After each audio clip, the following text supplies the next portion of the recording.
Kieran here from InSync Body Mind Life, and I just wanted to share with you a few thoughts on the difference between doing yoga in a studio and doing it at home online. And of course, the studio can have a lot of attractions. You can physically meet people in a studio. You can get out of, if you're living in a space where there's no privacy or nowhere you can do any sort of practice, then of course the studio offers you a place where you can do that.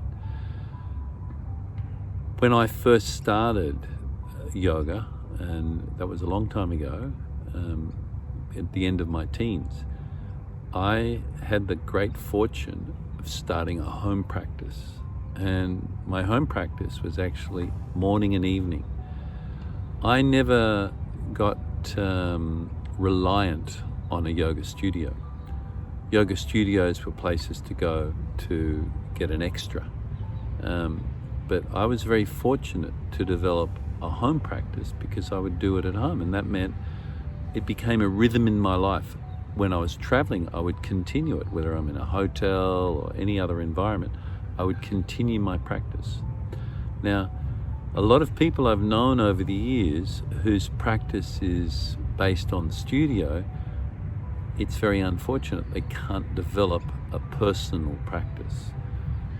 What we want to be aiming for is a personal practice at home that suits us, that fits into our lifestyle, and that nourishes us on every level, on our body, our mind, and it helps us in our life.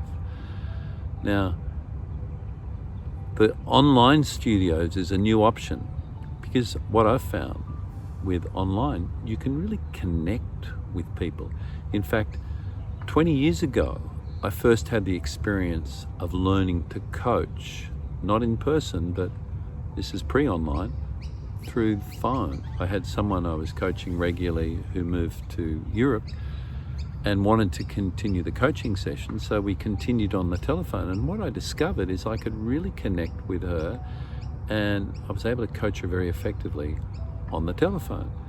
Some years later, online options became available, Skype. And then of course now we have so many online options. And I found I've been able to coach people I've never physically met, but they've had profound benefits in the coaching process. So what I'm saying to you is you can really connect online. So when you do classes, when you do workshops, seminars, courses online, you can still really connect, and you can create a very helpful learning environment.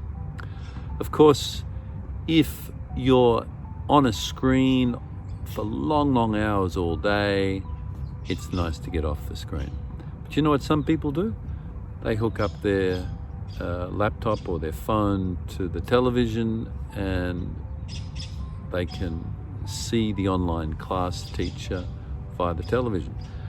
There's all sorts of reasons we might want to confine our practice to the studio, but there is a big advantage in practicing at home online because it's just a step away from you practicing on your own online.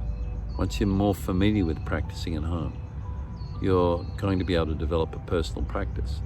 And the ideal situation is you have your own daily personal practice and you supplement it with classes, whether they're online classes or whether they're going to a studio. So here's a little few tips.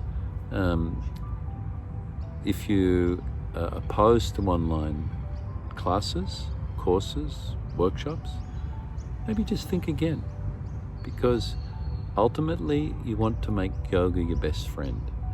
And the more it can be in your own environment, just a natural part of your life, the more you're going to practice, the more benefits will enrich your life.